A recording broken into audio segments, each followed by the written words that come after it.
My husband demanded I cancel my emergency surgery for his career-making pitch. He called me dramatic. So I made one call that destroyed everything he had built. Before we begin the story, be sure to subscribe, like this video, and comment below to let me know you're here. The grand ballroom of the Asta Hotel was suffocating in its own opulence. Rivers of champagne flowed through a forest of tuxedos and sequined gowns, the air thick with a scent of expensive perfume and competitive ambition. From their table near the stage, Tere watched her husband, Mark, bask in the glow of the spotlight. He was a man sculpted for moments like these. His smile as bright and polished as the gold statuette he now held in his hand, the coveted Apex Award for Best National Campaign. "I couldn't have done it without my team," Mark said. His voice a smooth, confident baritone that carried effortlessly through the cavernous room. "Their brilliance, their dedication. It's what makes our agency the titan it is." He paused for applause, a practiced gesture of humility that fooled everyone but the woman who shared his bed. "And of course," he continued, turning his gaze toward their table, his eyes finding hers, "I have to thank my incredible wife, Tere. My rock. My greatest supporter." The applause swelled again, a wave of warmth and admiration directed at them. The golden couple, Mark Evans, the charismatic boy wonder director of Crestwood and Cole, and his beautiful, supportive wife. Tere smiled, a perfect, placid expression she had mastered over a decade of such events. She tilted her head, a silent acknowledgement of his tribute. Inside, a familiar, hollow ache settled in her chest. My supporter, he'd called her. Not partner, not inspiration. Supporter. The word felt like a cage. The campaign he'd just won an award for, Echoes of Tomorrow for a luxury electric vehicle, had been born in their sunroom on a rainy Sunday afternoon. It was her concept, her tagline, her vision. She had sketched out the storyboards while he complained about a creative block. Her quiet insights forming the foundation upon which his team had built a towering monument to his genius. He'd absorbed her ideas so completely, so seamlessly, that he likely no longer remembered where they had originated. To him, her mind was just another one of his natural resources, as available and expected as the water from their tap. Later, in the back of the black town car slicing through the rain-slicked New York streets, the heavy gold statue sat between them. "It's a beautiful piece of hardware," Tere said, running a finger over its sharp winged edge. "It'll look good on the mantle." "It's more than that, Tere, it's a key," Mark said, his eyes still gleaming with the victory. "You have no idea what this does for us. For me. This puts me on the map for the Oratech pitch. They'll see this, they'll know I'm the guy." The campaign resonated, Tere offered. "The central idea that our choices today are the memories of the future. It's powerful." She hesitated, then decided to press. "I was thinking on the final television spot, the cut was a little too quick on the shot of the daughter. If you had held on her face for another half-second, the emotional echo would have landed with more." Mark waved a dismissive hand, already pulling out his phone. "It won the Apex, honey. I think the timing was just fine. Let the creatives worry about the small stuff. You just need to focus on looking gorgeous at the after-party." Tere fell silent, turning her face to the window.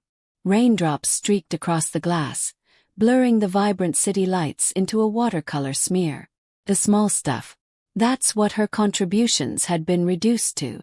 Minor notes in his grand symphony. She had told herself for years that his success was their success, that a rising tide lifts all boats. But she was beginning to feel less like a passenger on his boat and more like the anchor holding it in place, submerged and unseen. The smile she had worn all evening had melted away, leaving behind a quiet, simmering exhaustion. He didn't even notice. He was too busy scrolling through congratulatory texts, the glow of the screen illuminating a face that had never once looked back into the depths to see what he was leaving behind. The pain started as a whisper, a dull throb in her right side that she had been attributing to stress for weeks. With Mark's relentless climb up the corporate ladder, stress was a constant, unwelcome roommate in their sterile, minimalist apartment overlooking Central Park. Tere had become an expert at ignoring her own needs, Silencing the alarms her body sent her in favor of maintaining the frictionless environment Mark required to create. She'd manage his schedule, host his clients, and edit his proposals, all while trying to nurture her own freelance design work in the stolen hours before dawn. But on Tuesday morning, the whisper became a scream.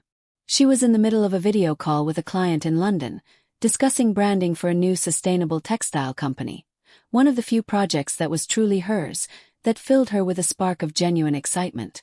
Suddenly, a hot, sharp pain sliced through her abdomen, so intense it stole her breath.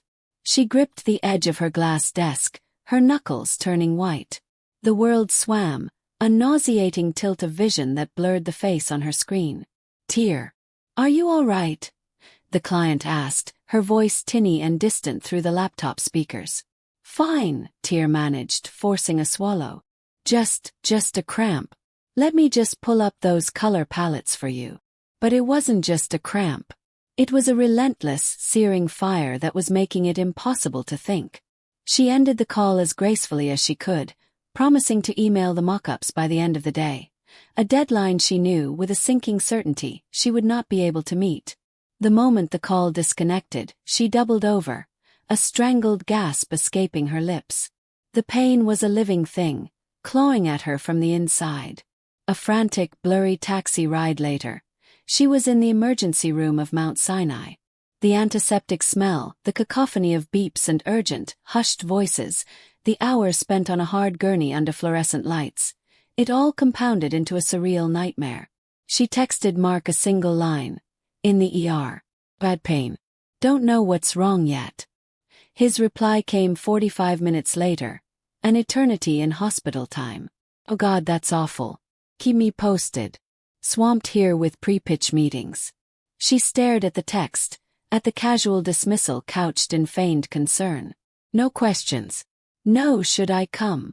Just a reminder that his work, as always, took precedence. After a series of tests, a sonogram, and an invasive physical exam, a kind-faced but weary doctor pulled the curtain back. Dr. Eris had gentle eyes but a serious tone that cut through Tere's pain-fogged brain. "Mrs. Evans," she began, her voice soft. "You have a large, ruptured ovarian cyst. There's a significant amount of internal bleeding. It's what's causing the acute pain." Tere felt a chill that had nothing to do with the thin hospital gown. "Okay," she whispered. "So, antibiotics. Painkillers." Dr. Eris shook her head slowly. "The cyst has torsioned, which means it has twisted around the fallopian tube, cutting off blood supply. We can give you something for the pain now, but this is a surgical situation. We need to go in, remove the cyst, and stop the bleeding. If we wait, you risk losing the ovary, or worse, developing a life-threatening infection." The words hung in the sterile air. "Surgical situation. When?" Tere asked, her voice barely audible. "We've managed to stabilize you for now, but I don't want to wait. I've scheduled you for a laparoscopic procedure Thursday morning. First slot, 7 a.m. It's imperative you don't delay this, Tere. This is an emergency." The doctor's words were unequivocal. Emergency. Not a suggestion. Not an option. A medical necessity. Tere nodded, her mind a maelstrom of fear and a strange, detached sense of logistical planning. She would have to call her clients, reschedule her deadlines, arrange for someone to water the plants. And she would have to tell Mark. She had to believe that this, at least, would be important enough for him to finally stop and listen. While Tere was being prodded and scanned under the cold, indifferent lights of the hospital, Mark Evans was striding through the gleaming glass and chrome halls of Crestwood and Cole, feeling for all the world like a king. The Apex Award sat on the corner of his desk, a golden seal of approval that had everyone, from the junior copywriters to the senior partners, stopping by to offer their congratulations. "That's the hardware that'll land the whale, Mark," his boss, Jonathan Cole, had said, clapping him on the back. The whale's name was Auratech. They were the most disruptive, most talked about, and most profitable tech company to emerge in the last decade. Their enigmatic founder, Julian Croft, had built an empire on sleek, intuitive technology that felt less like a product and more like a natural extension of the human mind. Oratech never used traditional advertising. Their growth was purely organic, driven by a cult-like following. But now, for the first time, they were seeking an agency to launch their new, top-secret product line. And Crestwood & Cole was one of 3 firms in the country to be granted a pitch. For Mark, this wasn't just another client. It was everything. Landing Oratech wouldn't just be a career maker. It would be a career definer. It would make him a legend in the industry before he was 40. It was the kind of account that partners were made of. His phone buzzed. It was Tere's text about the ER. He felt a fleeting pang of concern, quickly overridden by a surge of annoyance. The timing was just spectacularly bad. He was in the middle of a crucial brainstorming session, the energy in the room electric. He couldn't leave. He fired off a quick, sympathetic-sounding reply and immediately refocused on the whiteboard, where his team was mapping out their strategy. Julian Croft doesn't want an ad campaign, Mark announced, pacing before his team like a general before a battle. He wants a cultural movement. He doesn't sell products, he sells a philosophy. So we don't give him slogans. We give him a manifesto. The energy in the room was palpable. They were all caught up in his vision, his unshakable confidence. Mark felt it too, that thrilling, addictive hum of creation. He lived for this, for the adrenaline of a high-stakes pitch, the intellectual combat, the sweet, sweet taste of victory. For the next several hours, he was completely immersed, a conductor leading a symphony of ideas.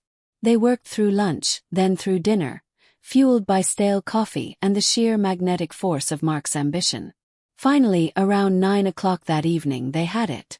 A concept so bold, so perfectly aligned with the Oratech ethos, that it felt destined for greatness. They called it Project Starlight. It was sleek, minimalist, and deeply philosophical. It was brilliant. Mark's phone buzzed again as he packed his briefcase. It was Tere. They've scheduled me for emergency surgery. Thursday morning. He sighed, the triumphant energy of the day draining away, replaced by a weary frustration. A vague memory of her complaining about some stomach pain surfaced. He'd told her to take some Advil. Now it was emergency surgery. It felt like an exaggeration, a flair for the dramatic he'd long found irritating. He walked out of the office and into the cool night air, his mind already racing. The Oratech pitch was Thursday. Not just Thursday but Thursday at 10 a.m. The pitch of his lifetime. And his wife had chosen that exact day to have a medical drama. The universe, he thought with a bitter sense of irony, certainly had a twisted sense of humor.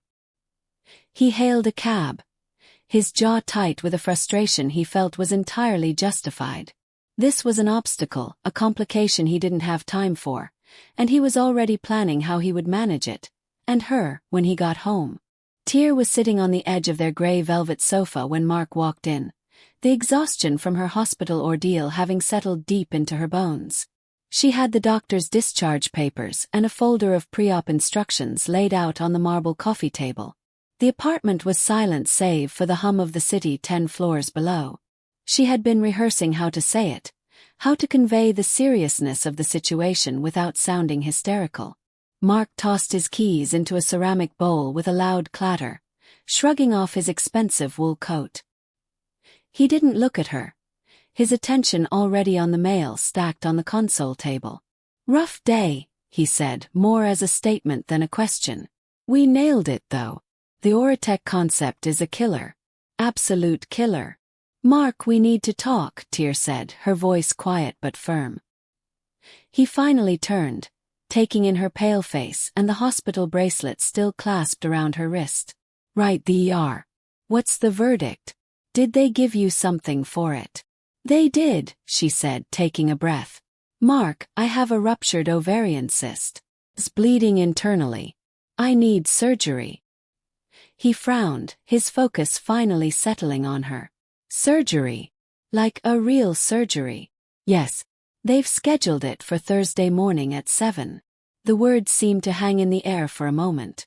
Tere watched his face, saw the flicker of concern instantly extinguished and replaced by a cold, hard calculation. His eyes narrowed.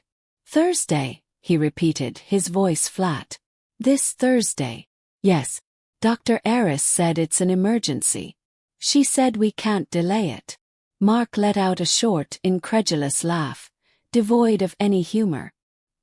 He ran a hand through his perfectly styled hair, a gesture of profound agitation. No, that's not going to work. Tere stared at him, bewildered.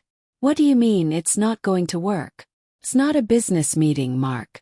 It's emergency surgery. The Oratech pitch is Thursday morning at 10, he said. His voice taking on a sharp, commanding edge, the one he used on junior account executives who were failing to meet his standards. I need you there. Not in the room, obviously, but I need to be focused. I can't be worried about you in a hospital. A cold dread began to creep up Tere's spine. You think this is about you? I'm the one who has to have an organ operated on because it's threatening my health. Oh, come on, he scoffed, waving his hand dismissively as if swatting away a fly.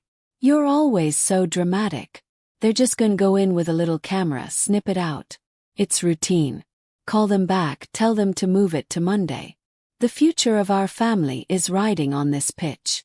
The sheer, unadulterated selfishness of his words struck her with the force of a physical blow. The future of their family was his career. Her health was an inconvenience. The pain she was in was a drama of her own making. I can't reschedule it, she said, her voice trembling with a mixture of disbelief and rage. The doctor said it's dangerous to wait. She called it an emergency. Every doctor says that, Tere. It's how they cover themselves, he snapped, his face hardening. You're being too sensitive about this. It's just a stomach ache that got a little out of hand. You need to be a team player right now. I've been working my entire life for a chance like this. Are you really going to derail it over this? He looked at her, his expression one of genuine grievance, as if she were the one being unreasonable. In that moment, 10 years of suppressed frustrations, of being overlooked, of her ideas being casually stolen, of her needs being relegated to the bottom of every list, coalesced into a single blinding point of clarity. He didn't see her. He saw only a supporting character in the grand narrative of his own life, and she was currently going off script. All the love she thought she had for him, all the excuses she had made for him, evaporated in the cold, sterile air of their perfect apartment. What remained was something hard and clear and dangerous. She looked at his expectant, impatient face, and the trembling inside her stopped. A profound, chilling calm settled over her. All right, she said, her voice unervingly quiet. You're right. Relief washed over his face. Good. I knew you'd understand. Now I have to get back to the deck. This thing needs to be flawless. He turned his back on her and strode toward his office, already lost again in his own world, confident that the problem had been managed. Tere remained on the sofa, motionless. She listened until she heard the soft click of his office door closing. Then, and only then, did she reach for her phone. The silence in the living room was absolute. Tere didn't move for a full minute, her gaze fixed on the closed office door behind which her husband was perfecting the presentation that mattered more to him than her life. The pain in her side was a dull, rhythmic throb, a physical reminder of the wound he had just inflicted on her soul. But the emotional agony had receded, replaced by an arctic calm. The decision had been made for her. He had handed her the knife himself. She stood up, her movements fluid and deliberate, and walked into her own small office, a space he condescendingly called her hobby room. It was where she kept her freelance work, her private sketchbooks, and the locked files that contained the genesis of every great idea he'd ever claimed as his own. She had meticulously documented her creative process for years, initially as a point of pride, and later, prompted by a growing unease, as a matter of self-preservation. She sat at her desk and pulled up a contact on her phone, one she hadn't used in over a year but kept for this very eventuality. The name on the screen read, Catherine Davies, ISQ Law. Catherine was a sharp, no-nonsense lawyer in her 50s who had helped Tere trademark a logo for a freelance client years ago. She had been impressed by Tere's portfolio and had given her some prescient advice. In your industry, my dear, your ideas are your only real currency. Always protect your assets. Tere pressed the call button. Catherine picked up on the second ring, her voice as crisp as a legal document. Tere, to what do I owe the pleasure? Catherine, I need your help, Tere said, her own voice steady, devoid of the emotion that had choked her just moments before. I have an urgent and time-sensitive situation. I specialize in those, Catherine replied, a hint of dry humor in her tone. Go on. Do you recall the portfolio I sent you for safekeeping last year? The one titled Starlight. There was a brief pause on the other end, the sound of keyboard clicks. I do. A brilliant comprehensive campaign strategy for an unnamed tech client. Concept, tagline, full visual language. I remember thinking it was a shame it was just a conceptual piece. Why? It's no longer conceptual, Tere said, her gaze drifting to a framed photo on her desk, a smiling picture of her and Mark on their wedding day. She felt nothing. My husband, Mark Evans of Crestwood & Cole, is pitching it to Oratech this Thursday at 10 a.m. The silence on the other end was heavy with meaning. When Catherine spoke again, all traces of humor were gone. I see. And let me guess, your name is nowhere on the presentation. Nowhere. And you are the sole, documented creator of the work. Every sketch, every note, every revision is time-stamped on my server, a copy of which you have, Tere confirmed. Excellent, Catherine said, her voice now humming with a predatory energy. What do you want to do, Tere? This was the moment. The point of no return. Tere thought of Mark's face, twisted with annoyance at the news of her surgery. She heard his voice echoing in her head, calling her dramatic, sensitive. She thought of the years she had poured her talent into his vessel, only to watch him sail away and accept the accolades. I want to send a message, Tere said, her voice dropping to a near whisper, yet carrying the weight of a final judgment. I want you to file an immediate injunction. I want you to send a cease and desist letter to Jonathan Cole, the CEO of Crestwood & Cole. And I want a copy sent directly to the chief legal officer at Oratech. Consider it done, Catherine said. When do you want them to land? Tere glanced at the clock. It was almost 10 p.m. on Tuesday. I want them delivered by courier tomorrow afternoon. Late enough to cause maximum chaos, but with enough time for the panic to be exquisite. I like your style, Tere, Catherine said. I'll draft them tonight. You'll have confirmations in your inbox by morning. Now you sound tired. Are you okay?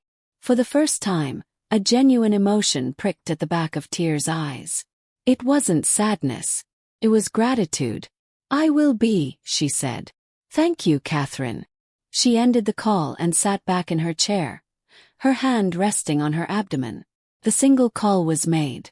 The dominoes were set. All she had to do now was focus on her surgery and let them fall. From his office, she could hear Mark's muffled, triumphant laughter as he spoke to a colleague on the phone. He was celebrating a victory that would never come. He had no idea that she had just signed the death warrant for his career, using the very work he had stolen from her as the ink. Wednesday morning dawned gray and damp, the sky over Manhattan the color of unpolished steel. Mark awoke with a jolt, his mind already at the Crestwood & Cole office, running through the beats of his presentation. He was a man possessed, a vessel for pure ambition. He barely registered Tere moving quietly around the bedroom, her motions deliberate and serene. Don't forget I have that 7 p.m. dinner with the team, he said, knotting his silk tie with sharp, aggressive tugs. Final morale boost before the big day. You'll be fine on your own for the hospital check-in, right? My sister Clara is picking me up at 6, Tere replied, her voice even. She was folding a soft, worn cardigan and placing it into a small overnight bag. Her packing was practical. Comfortable clothes, a book she'd been meaning to read, charging cables, toiletries. A bag for a woman going to a hospital, not a resort. Mark glanced at the bag and scoffed. Is all that really necessary? You're making it seem like you're going away for a month. It's a simple procedure. He was already turning away, grabbing his briefcase. "Could you do me a huge favor and call the dry cleaner? My lucky shirt for tomorrow isn't back yet and I need it." Tere paused, her hand hovering over a pair of fuzzy socks. His lucky shirt. The request was so profoundly tone-deaf, so completely emblematic of their entire marriage, that she felt a strange sense of peace. There was no doubt left, no wisp of sentimentality to cloud her judgment. "I'm a bit busy, Mark," she said calmly. "You'll have to handle it yourself." He shot her a look of irritation but was already too distracted by his phone buzzing to argue. He was out the door moments later with a perfunctory "feel better" tossed over his shoulder like a spare coin. Left in the sudden silence of the apartment, Tere moved with a newfound sense of purpose. She spent the next few hours methodically dismantling the life she had built around him. She sent polite, carefully worded emails to her 3 freelance clients, informing them of a minor medical emergency and pushing her deadlines back a week. They all responded with warmth and understanding, their kindness a stark contrast to her husband's cold dismissal. She called her sister Clara to confirm the pickup time. "Are you sure about this, Tere?" Clara asked, her voice laced with the protective concern she'd always had. "Facing this alone. I've never felt less alone in my life," Tere said, and the words were truer than anything she had said in years. She ate a light lunch, drank a full glass of water, and took the painkillers prescribed by the ER doctor. The sharp, tearing pain had subsided into a deep, persistent ache, a constant reminder of the physical ordeal ahead. But for the first time, the physical pain felt manageable, because the chronic, soul-deep exhaustion of living in Mark's shadow had finally begun to lift. She looked around the apartment, at the minimalist furniture he had picked out, the abstract art he had purchased at auctions, the shelves of awards bearing his name. It felt less like a home and more like a museum dedicated to a man she no longer knew, or perhaps had never known at all. She felt no anger, no sadness, only a vast, quiet clarity. She was a scientist who had set her experiment in motion. All that was left was to step back and watch the inevitable reaction. By 3 o'clock on Wednesday afternoon, the main boardroom at Crestwood & Cole was a hive of controlled tension. Mark stood before a massive screen displaying the opening slide for Project Starlight. His voice smooth and commanding as he ran through the final dress rehearsal. His CEO, Jonathan Cole, sat at the head of the long table, arms crossed, his expression a mask of intense scrutiny. The entire Auratech pitch team was assembled, their faces a mixture of awe and nervous energy. Mark was on fire. The concept, he knew, was bulletproof. "And that," Mark concluded with a flourish, "is how we don't just sell a product. We sell a new way of seeing. Philosophy. That is the Auratech way." A smattering of applause broke out from his team. Jonathan Cole allowed a rare, thin smile. "It's good, Mark. It's very good. Croft won't know what hit him." It was in this moment of triumph that Jonathan's executive assistant discreetly entered the room and handed him a tablet. "This just came in from Auratech's general counsel," she whispered. "Marked urgent." Jonathan's smile vanished as he read. The rest of the room fell silent, watching him. "Well, this is unusual," he said, looking up, his eyes scanning the room before landing on Mark. "What is it?" Mark asked, his confidence unwavering. "It's a formal request from their legal team," Jonathan said, reading from the screen.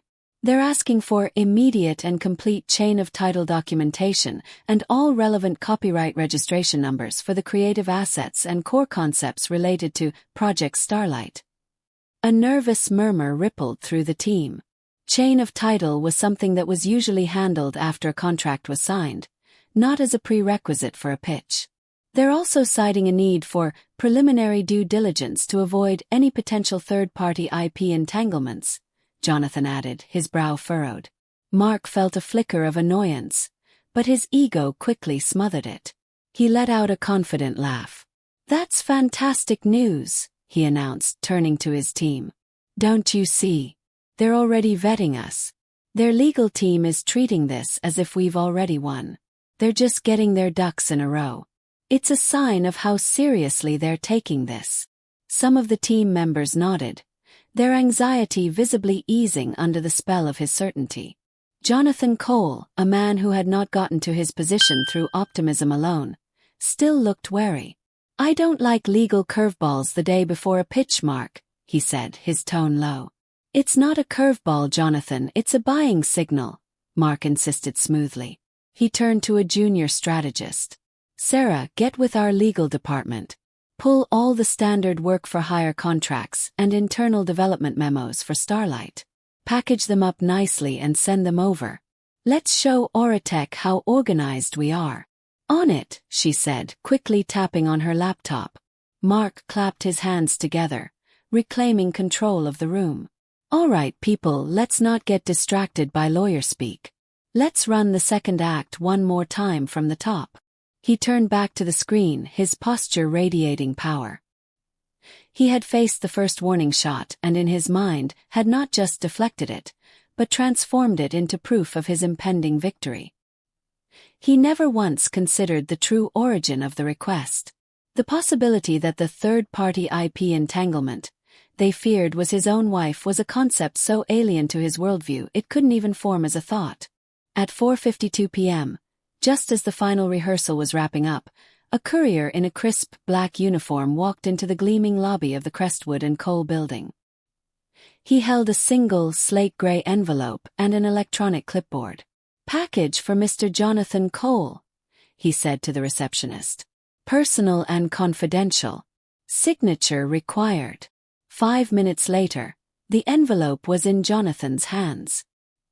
He had just finished giving Mark and his team a final rousing speech, and the mood in the boardroom was buoyant. They were ready. They were going to win. "Probably just some more paperwork from Oratech," Jonathan grumbled, sliding a silver letter opener through the seal.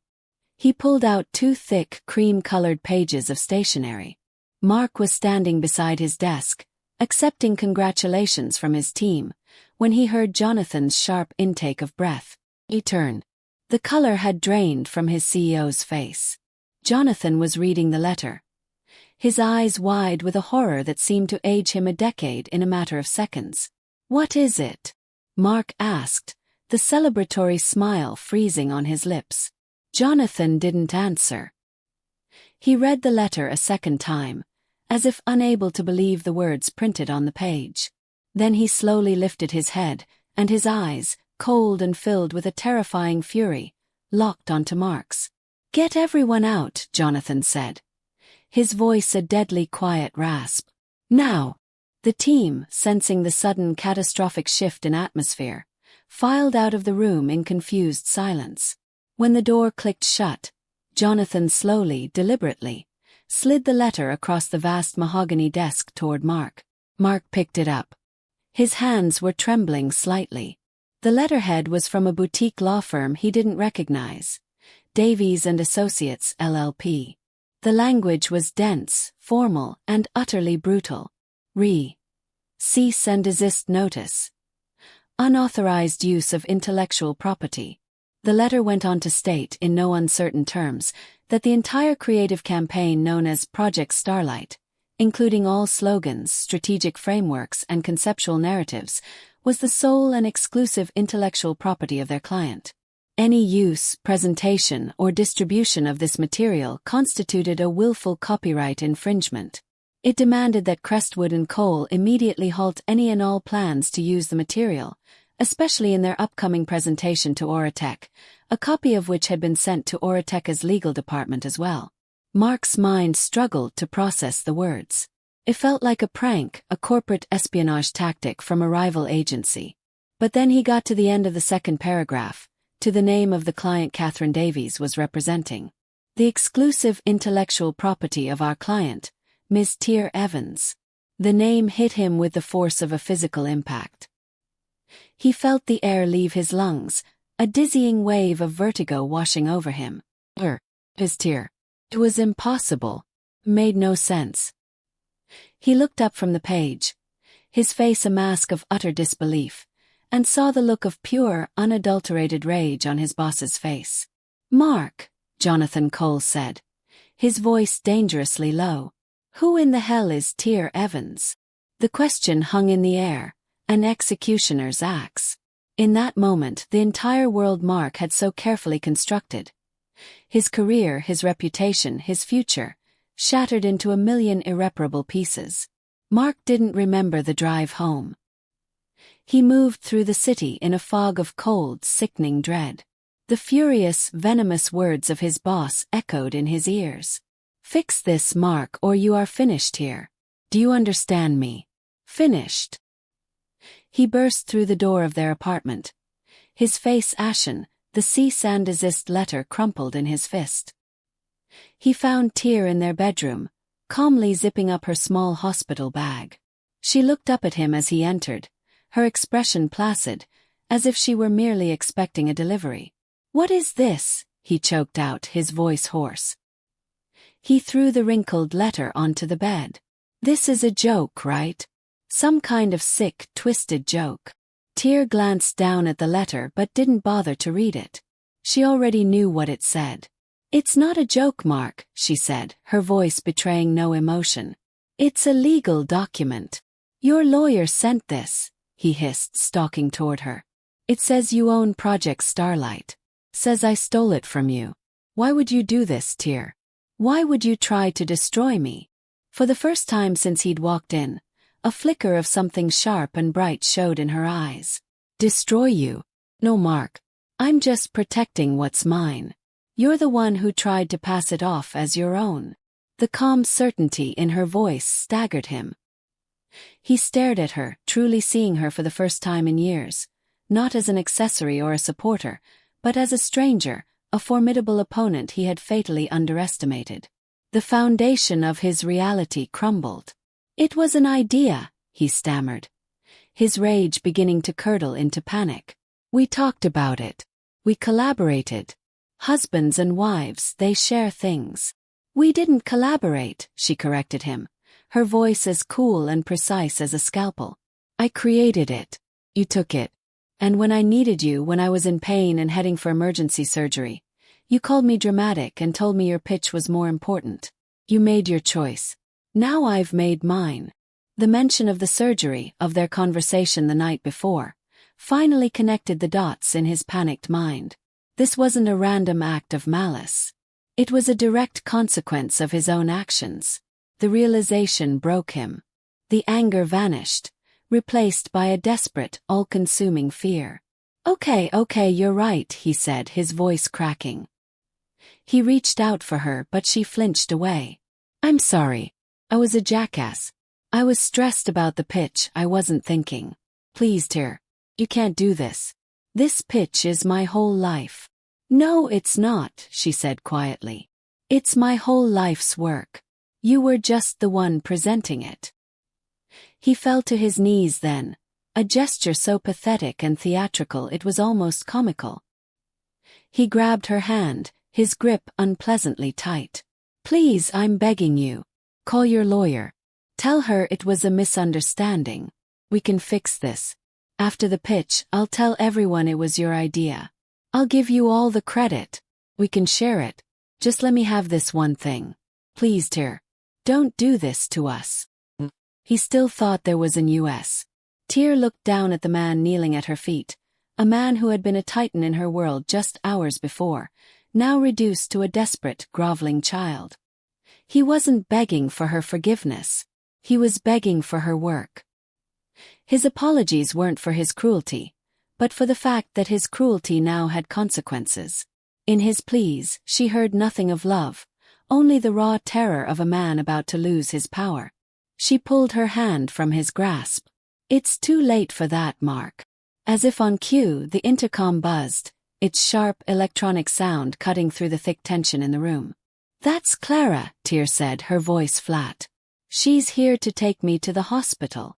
The sound seemed to jolt Mark out of his pathetic stupor and into a new, more frantic stage of desperation. He scrambled to his feet, his eyes wild. "No, you can't go. You can't leave until you fix this." He moved to block the bedroom doorway, his body physically barring her exit. "We are not done talking about this, Tere. Call your lawyer. Right now." Tere simply picked up her bag and walked toward him. She didn't look angry or intimidated. She looked weary, as if dealing with a toddler throwing a tantrum.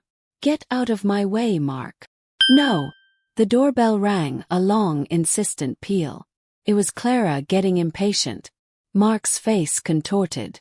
"Please," he whispered, his voice breaking completely. "Tere, don't leave like this. Everything I have, everything I am, is tied up in this." Tere stopped just before him, close enough to see the genuine terror in his eyes. She felt a final, fleeting flicker of something. Not pity, but a detached sense of tragedy for the man he could have been if his ambition hadn't consumed his soul. "You should have listened," she said, her voice soft but unforgiving. "I told you it was an emergency. I have a surgery to get to." With a final, decisive movement, she sidestepped him. He was so stunned by her cold resolve that he didn't move to stop her. She walked down the hall and opened the front door. Clara stood there, her coat on, a worried expression on her face that immediately hardened into a glare as she saw Mark stumbling out of the bedroom behind Tere. "Ready to go?" Clara asked, her eyes fixed on her sister. "Ready," Tere replied, not looking back. She stepped out into the hallway, and Clara followed, pulling the door shut behind them with a solid, final click. Mark was left standing alone in the silent foyer of his perfect apartment, the crumpled cease and desist letter still on the bed. He listened to their footsteps fade down the hall, the ding of the elevator arriving, the whisper of its doors closing. He lunged for his phone, his hands shaking so badly he could barely dial her number. It rang once, twice, then went straight to voicemail. He tried again. Voicemail. She had turned it off. He was alone. The pitch was in 16 hours. The architect of the entire campaign was gone, completely unreachable, on her way to have a piece of herself surgically removed. And he, the great director, the charismatic leader, was left in the ruins, the sole author of his own spectacular demise. Tere drifted up from the depths of anesthesia slowly, like a swimmer ascending toward a distant sun. The first thing she registered was a profound absence of pain. The sharp, tearing agony that had been her constant companion was gone, replaced by a dull, manageable soreness around her abdomen. The second thing she felt was a profound sense of lightness, a mental clarity that was almost startling. It was as if the surgery had removed not just a ruptured cyst, but a decade of accumulated fog. She opened her eyes to the soft, muted light of a private hospital room. Sunlight streamed through a large window, illuminating the dust motes dancing in the air. Her sister, Clara, was asleep in an armchair by the window, a book resting open on her lap. Tere smiled, a genuine, unburdened smile. She felt weak, fragile, but whole. A few hours later, after a nurse had checked her vitals and she'd managed to sip some water, Clara was awake, fussing over her with blankets and pillows. It was in the quiet comfort of her sister's presence that Tere finally allowed the events of the past 48 hours to settle. There was no regret, no guilt, only a steely, quiet resolve that felt as solid and real as the four stand beside her bed. Her first visitor was not family, but her lawyer. Catherine Davies arrived looking every bit the legal powerhouse she was, dressed in a sharp charcoal suit, a leather briefcase in one hand and a surprisingly cheerful bouquet of hydrangeas in the other. "I trust the operation was a success," Catherine said, her voice a low hum of efficiency as she placed the flowers on the bedside table. "The doctor says it went perfectly," Tere replied, her own voice still a little raspy. "And yours?" A predatory smile touched Catherine's lips. "Also a resounding success. The chaos at Crestwood and Cole yesterday was, by all accounts, biblical. My sources tell me the air in that building was thick enough to chew. Jonathan Cole called me personally, alternating between threats and pleas. I believe the phrase, career-ending cluster ***K, was used multiple times." Tere absorbed the news without a flicker of triumph. It wasn't about victory. It was about correction. A rebalancing of the scales. "And Oratech?" she asked. "They went silent," Catherine said, pulling a chair closer to the bed. Their legal counsel sent a one-sentence email confirming receipt of the notice and stating that they would be evaluating their position. The very fact that they didn't immediately cancel the pitch tells me they were intrigued. They wanted to see what would happen. Catherine leaned forward, her expression turning serious. Now, Tere, we need to discuss next steps. Mark will try to contact you. He will try to manipulate you, to guilt you. His family will likely get involved. You need to be prepared for that. I am, Tere said, her gaze steady. He made his choice. He decided a pitch was more important than my health. There's no coming back from that. Good. Catherine nodded, satisfied. Because what you did wasn't just about stopping him. It was about creating an opportunity for yourself.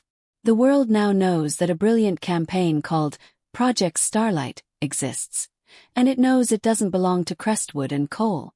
The real creator is, for the moment, a mystery. When the time is right, we will solve that mystery. For now, you just focus on one thing: recovery. Heal, get strong, and get ready. The real work is about to begin. After Catherine left, Tere lay back against the pillows, the scent of the fresh flowers filling the room. For years, she had felt like a ghostwriter for her own life. Now, for the first time, she was ready to put her name on the cover. Thursday morning, 10 a.m. The main conference room at Orateka's headquarters was a cathedral of minimalist design. Polished concrete floors, floor-to-ceiling glass walls overlooking the city, and a single immense slab of reclaimed redwood serving as a table. At the head of this table sat Julian Croft, the legendary founder and CEO of Oratek. He was a man who radiated an almost unsettling stillness, his dark eyes missing nothing. Flanked by his senior executive team, he looked less like a businessman and more like a philosopher king about to pass judgment. Into this temple of quiet power walked the delegation from Crestwood and Cole. They looked like survivors of a shipwreck. Mark led the way, his face a pale, sweat-sheened mask of forced confidence. His eyes were bloodshot from a sleepless night spent oscillating between rage, panic, and a desperate, failed attempt to devise a new campaign from scratch. Jonathan Cole followed, his expression grim, a man walking to his own execution. "Gentlemen," Julian Croft said, his voice soft yet resonant. He did not stand. He simply gestured to the chairs opposite him. "You've had an eventful 24 hours, I understand." The remark was not a question. It was a statement of fact, delivered with the cool, detached curiosity of a scientist observing bacteria under a microscope. "Julian, a profound apology for the legal distractions," Jonathan began, his voice strained. "A completely unforeseen internal matter that, I assure you, has been dealt with." Croft simply raised an eyebrow, a gesture more intimidating than a shout. "The presentation, Mr. Cole." Mark stepped forward, fumbling slightly with his laptop connection. The confident, charismatic swagger of the rehearsal was gone, replaced by the frantic energy of a con man whose Mark is starting to ask questions. The screen lit up, not with the elegant, evocative imagery of Project Starlight, but with a garish, hastily assembled slide deck titled, Oratek, Engineering the Future. For the next 20 minutes, Mark delivered the worst presentation of his life.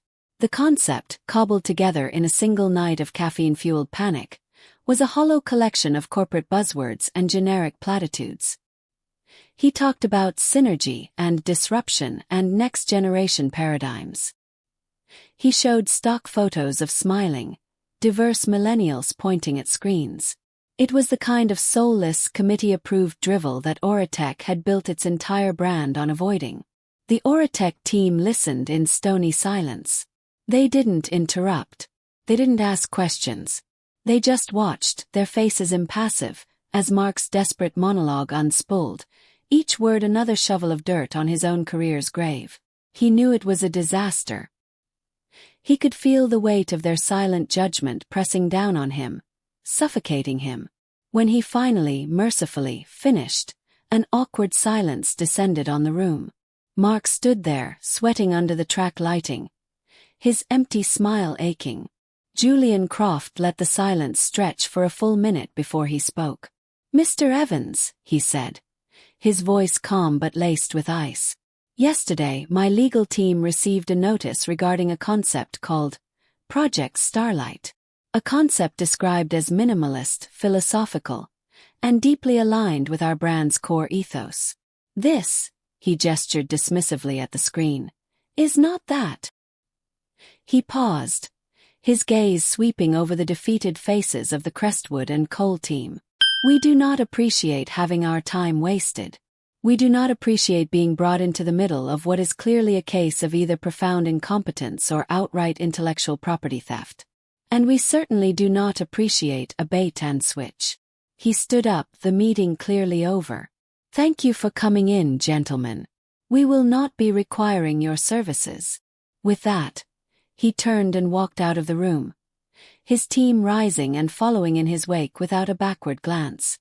Mark, Jonathan, and their team were left alone in the vast, silent room, the humiliating title of their failed pitch still glowing on the screen like an epitaph. The humiliation was absolute. It was a professional annihilation, delivered with surgical precision. The ride back down the elevator from Orateka's penthouse offices was silent and suffocating.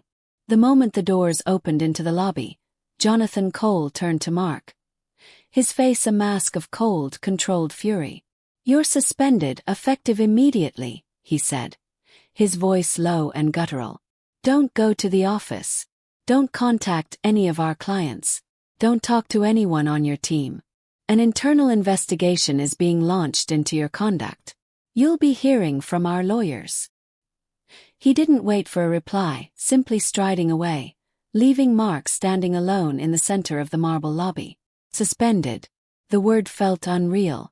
Bad news in the advertising world travels faster than light. By the time Mark's taxi was stuck in midtown traffic, his phone began to light up with texts from colleagues. Heard Oratech was a bloodbath. What happened? Dude, WTF. Jonathan is on the warpath. He ignored them. He couldn't process it. It was a nightmare. When he got home, the apartment was tomb-like in its silence. Tere's absence was a physical presence, a gaping hole in the fabric of his life he'd never even noticed until she was gone. He saw her hospital bag was gone, a stark reminder of the choice he had made.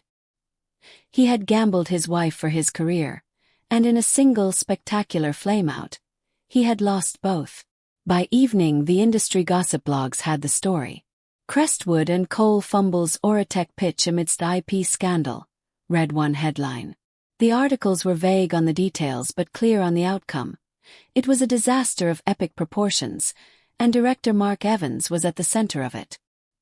His work friends, the ones who had clapped him on the back and toasted his Apex award just 2 nights before, went silent. Cole's went unanswered. Texts were left on read. He was radioactive, a professional pariah overnight. The network he had spent a decade building, the alliances and friendships forged over expensive dinners and late-night deadlines, dissolved in a matter of hours. He was adrift, cut off from the only world that gave him meaning. His career wasn't just a job. It was his identity, his religion. Without the title, the office, the endless validation of his team, he was nothing. He paced the silent apartment like a caged animal, the sleek, minimalist decor now feeling like a prison. He called Tere's phone again and again, each time being sent to the black hole of her voicemail. He called the hospital, but the front desk refused to put him through, citing patient privacy. She had locked him out completely. The professional exile was swift and brutal. He had flown too close to the sun, not on wings of wax and feathers, but on ideas he had stolen. And now he was falling, with no one to watch him hit the ground. With nowhere else to go, Mark did the one thing he hadn't done in years. He went home. He drove 2 hours north of the city to the sprawling suburban house where he'd grown up, a place of manicured lawns and quiet judgment. He presented his parents, Eleanor and Richard Evans, with a heavily edited version of the story, one in which a jealous, unstable Tere had sabotaged his career out of spite. His parents, who had always viewed his dazzling success as a reflection of their own good breeding, accepted his narrative without question. Their disappointment in the failure was quickly overshadowed by their indignation on his behalf. "She was always a bit too sensitive for you, Mark," his mother Eleanor said, placing a comforting hand on his arm. So artistic. It was bound to curdle into jealousy. Their support, however, was not the comforting balm he had hoped for. It was a weapon, and they immediately aimed it at Tere. The first call came to Tere's hospital room on Friday, the day after her surgery. She was taking a short, painful walk down the hallway with Clara's help when she got back to find her cell phone buzzing. It was a number she didn't recognize. "Hello," she answered, her voice weak. "Tere. It's Eleanor," came the clipped, icy voice of her mother-in-law. "I have just one question for you.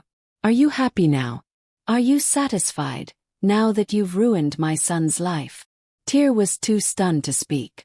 "After everything we did for you, welcoming you into our family," Eleanor continued, her voice rising with a venomous piety. "This is how you repay him. By stabbing him in the back. He gave you everything, a beautiful life, and you threw it all away because you couldn't stand to see him succeed. You are a vindictive, pathetic woman."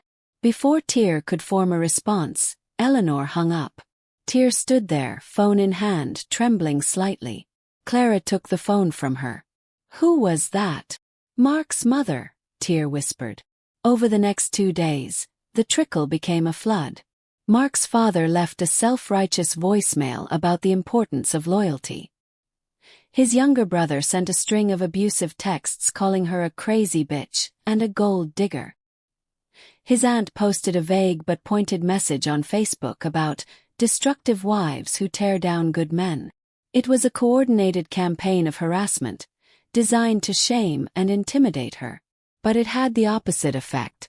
Each call, each message, was another link in the chain of her resolve. Their attacks weren't born of love for Mark, but of a furious defense of the family's investment in his success.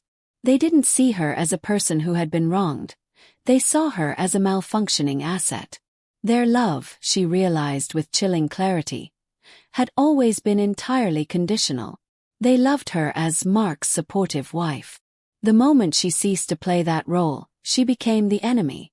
She blocked their numbers, deleted their messages, and leaned on Clara, who acted as a furious, protective gatekeeper. The Evans family's true colors were not just ugly. They were liberating. They had severed the last, fraying thread of obligation Tere might have felt, leaving her utterly, completely free. A week after her surgery, Tere was recovering at Clara's quiet, sun-filled apartment. She was still sore and moved slowly, but each day she felt stronger. She spent her time reading, sketching in a new notebook, and diligently doing the gentle exercises her doctor had recommended.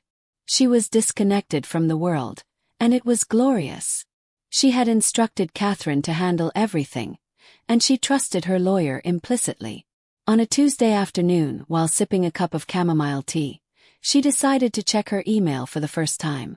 She logged into her professional account, the one she used for freelance work, expecting to see a handful of routine messages. She scrolled past them, her eyes scanning the subject lines, until one stopped her cold. From Julian Croft, j.croft@oratech.com. Subject: Project Starlight. Her heart hammered against her ribs. She clicked it open, her hand unsteady. The email was brief and direct, completely devoid of corporate fluff. "Ms. Evans, your attorney's letter was intriguing. The subsequent presentation by Crestwood and Cole was, to put it mildly, not. The core concept outlined in the legal notice, the one you created, was exceptional. It was the first time in a decade an outside agency had shown even a glimmer of understanding of our brand's philosophy. We were disappointed by how things transpired, but we are not in the business of letting brilliant ideas die because of incompetent messengers. I would like to meet with the true creator of Project Starlight. My assistant will be in touch to coordinate a meeting at your earliest convenience. Regards, Julian Croft, T.O. Oratech." Tere read the email 3 times, the words blurring and sharpening on the screen. It was real. It was happening. This wasn't just a fantasy of vindication she had played out in her mind. The CEO of the most innovative company in the world thought her idea was brilliant. He wanted to meet her. She thought of Mark, exiled in the suburbs, his career in ashes. She thought of his family and their venomous messages. They had all called her dramatic, sensitive, destructive. But Julian Croft, a man whose vision had reshaped the world, had called her brilliant. A slow smile spread across her face. It wasn't a smile of revenge. It was the smile of an artist who had just been handed a fresh, clean canvas. Mark hadn't just lost the pitch of a lifetime. He had, through his own arrogance and cruelty, delivered it directly to her. The elation from the Oratech meeting was a powerful fuel. It burned away the last vestiges of doubt and sentimentality. That evening, Tere called Catherine Davies. "He's going to fight you, Tere," Catherine warned, though her voice was sharp with excitement. "A divorce on these grounds will be public and ugly. He will paint you as a scorned woman." "Let him try," Tere said, a newfound strength in her voice. "He built his career on my work and then told me my health was an inconvenience. The truth is on my side. File the papers, Catherine." The next day, a crisp Friday in early autumn, a discreet process server drove his sedan through the manicured, tree-lined streets of Mark's parents' suburban enclave. He found Mark raking leaves in the front yard, a pointless, Sisyphean task. He looked pale and thin, the sharp edges of his designer suits replaced by a shapeless, stained sweatshirt. "Mark Evans?" the server asked. Mark looked up, a flicker of hope in his eyes, as if expecting a message of reconciliation. "Yes." The server handed him a thick manila envelope. "You've been served." Mark took the envelope, his hands trembling as he tore it open. He read the first page, his face slackening with disbelief, then contorting into a mask of pure, impotent fury. "Petition for dissolution of marriage." He scanned the grounds. Emotional cruelty. Financial misconduct. Willful misappropriation of intellectual property for professional gain. He let out a strangled, animalistic cry of rage, the legal papers scattering across the perfectly manicured lawn like fallen leaves. His mother, Eleanor, came rushing out of the house, her face a mask of concern. "What is it, darling? What's wrong?" she cried, gathering up the papers. She read the first page, and her face hardened into the familiar, venomous expression of indignation she'd worn when she'd called Tere in the hospital. "That ungrateful witch," she spat, her voice dripping with disdain. "After everything you gave her. Don't you worry, Mark. We will fight this. We will drag her name through the mud until no one in this city will ever hire her again. She will not get away with this." Mark just stood there, surrounded by the scattered documents that detailed the legal end of his marriage, a symbol of the complete and utter demolition of his life. He wasn't thinking about love or loss. He was thinking about the public humiliation. His mother's words of war were no comfort. He knew, with a certainty that chilled him to the bone, that this was a fight he had already lost. Tere wasn't just holding all the cards, she had designed the entire game. 3 days later, Tere received another email from Julian Croft. It was not a job offer. It was a proposal. "Tere," he had dropped the formal "Mess, Evans. My team was unanimously impressed. We don't want to hire you as an employee and absorb your vision into our corporate structure. We believe great art is best made by independent artists. We want to retain you to execute the Project Starlight campaign in its entirety. The proposal is this. Oratech will offer you a 5-year, 8-figure contract. The funds will cover your fees, the hiring of your own dedicated team, and all production costs. Your sole client will be us. Your sole mandate will be to bring your vision to life, without compromise. The only condition is that we work with you directly. We recommend you form your own corporate entity. This is unconventional, I know. But we are an unconventional company. We believe in empowering creators. Let me know if this is of interest." Julian. Tere sat back, the breath leaving her lungs in a slow, controlled exhale. An 8-figure contract. Her own company. A 5-year guarantee of creative freedom, backed by one of the most powerful brands in the world. It was more than a dream come true. It was a dream she had never even been audacious enough to have. She immediately called Catherine, who let out a low whistle after hearing the terms. "Tere, this isn't just a contract. It's a kingdom. They're handing you the keys to your own kingdom. Over the next week, they worked feverishly. Catherine handled the legal and financial structures. Tere focused on the creative. She leased a small, light-filled studio space in a trendy downtown neighborhood. She reached out to a handful of talented designers, writers, and strategists she had admired from afar, people who had been overshadowed in their own corporate jobs.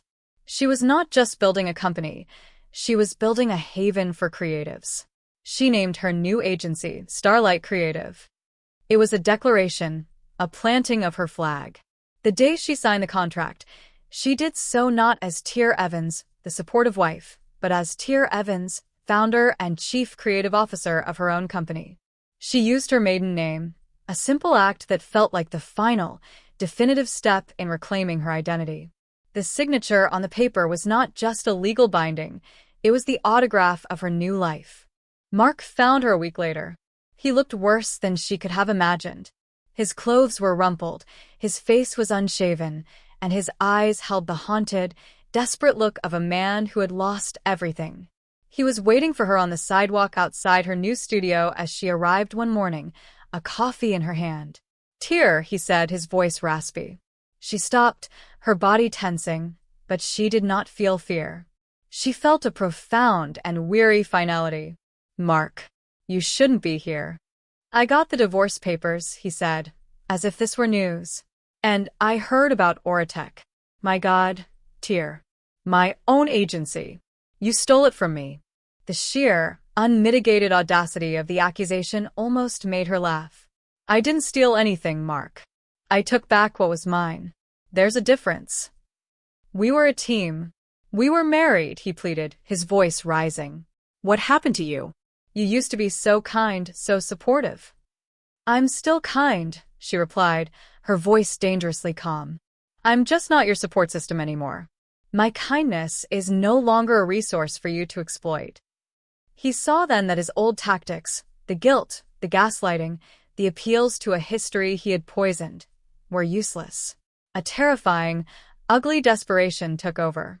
"I'll fight you on this. The divorce, the company. I'll drag this out for years.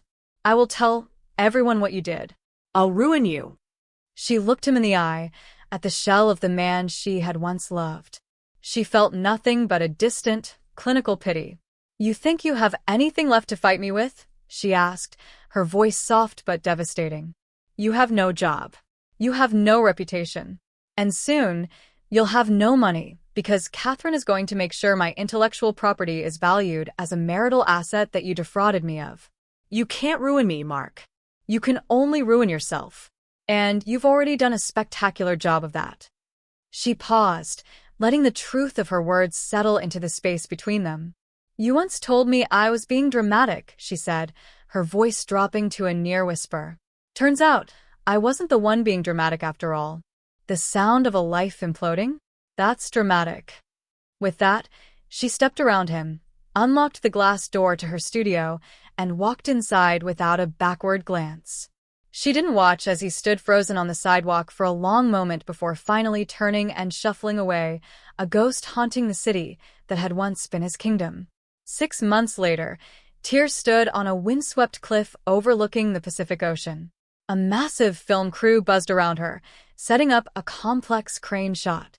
The golden light of late afternoon bathed everything in a warm glow. This was the final shot for the first Oratech commercial, the launch spot for the entire Starlight campaign. She was the director on set. Not in title, but in spirit.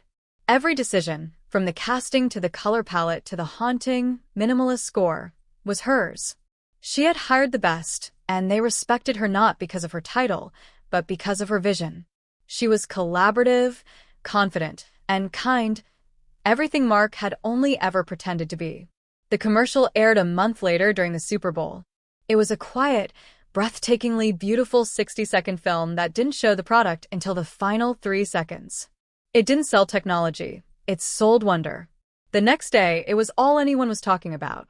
It was hailed as a masterpiece, a paradigm shift in advertising. Oratech's brand prestige skyrocketed. That evening, as Tere walked home through the city, she saw it for the first time on a massive digital billboard in Times Square. An image from her commercial, stunning and evocative, dominating the landscape. And at the bottom, in small, elegant text, concept by Starlight Creative. Her phone buzzed.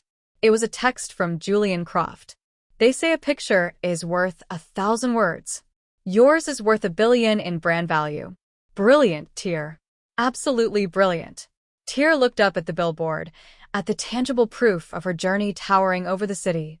She thought of the woman she had been, the quiet supporter, the ghostwriter, the woman who muted her own pain to soothe a man's ego. She was gone. In her place was a creator, a founder, the director of her own life. She was healthy, she was free, and she was finally, completely, herself. And it was by far the most beautiful thing she had ever made. And that's how she went from being an invisible partner to the director of her own life. Now I have to ask you, did Mark get exactly what he deserved, or was her revenge too brutal? Comment deserved if you think his fate was justified, or comment too brutal if you think she went too far. I want to hear your take on this.